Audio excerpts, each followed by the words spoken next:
তার নাম Kim Namjoon. তিনি জিনের মতো ওয়ার্ল্ড ওয়াইড হ্যান্ডসাম নন, তিনি সুগার মতো সেভেজ নন, তিনি জেহুপের মতন ব্রাইট সানশাইন নন, তিনি জিমিনের মতো মিষ্টি নন, তিনি ভিয়ের মতো শিশু সুলভ নন, তিনি জাংকুকের মতো অ্যাথলেটিক নন, কিন্তু তিনি কিম নামজুন, বিটিএস এর লিডার, সেই গ্রুপ যা বিশ্বব্যাপী কোটি কোটি মানুষের হৃদয়ে জায়গা করে নিয়েছে। তার আইকিউ 148। তিনি গণিতে একজন জিনিয়াস। উচ্চ মাধ্যমিক পরীক্ষায় দেশের শীর্ষ 1%-এ স্থান পেয়েছেন। কোরিয়ার টপ 1% বুদ্ধিমান মানুষের তালিকায় আছেন। কোরিয়ার সিভিল সার্ভিস পরীক্ষায় প্রথম স্থান অর্জনকারী। Test of English for international কমিউনিকেশনে স্কোর 900+। ডেবিউর আগে ছিলেন একজন আন্ডারগ্রাউন্ডার র্যাপার, ইলেকট্রনিক ইঞ্জিনিয়ারিং এ স্নাতক। শুধুমাত্র ফ্রেন্ডস সিরিজ দেখে ইংরেজি শিখেছেন।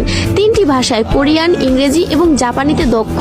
গ্রামি রেকর্ডিং একাডেমির সদস্য, ইউনিসেফ অ্যাম্বাসাডর, জাতিসংঘে বক্তৃতা দিয়েছেন, Samsung ambassador, Big Hit shareholder, কোরিয়ার সাংস্কৃতিক সম্মাননা পদকপ্রাপ্ত, কোরিয়ান মিউজিক কপিরাইট অ্যাসোসিয়েশনের সদস্য যার 160টি ক্রেডিট আছে, ডেবিট এবং প্রবন্ধ লেখার শিল্পে পারদর্শী, পিয়ানো বাজাতে জানেন, তাইকোয়ান্ডোতে দক্ষ, মাটির শিল্পে দক্ষ, আইস স্কেটিং জানেন, সি ফুড এবং সিগারেট ঘৃণা করেন, আলোতে ঘুমাতে পারেন, গড অফ ডিস্ট্রাকশন বা দ্য ডেস্ট্রয়ার নামে পরিচিত। তিনি র্যাপ করতে পারেন, গান গাইতে পারেন এবং নাচতেও পারেন। একজন গীতিকার, প্রযোজক, সুরকার, কবি, সঙ্গীতজ্ঞ, একজন বহুভাষাবিদ, একজন দাতা ও সমাজসেবী, বই পড়ার ভীষণ শখ, প্রকৃতি প্রেমিক, ফ্যাশনের আইকন, একটি জীবন্ত শিল্পকর্ম।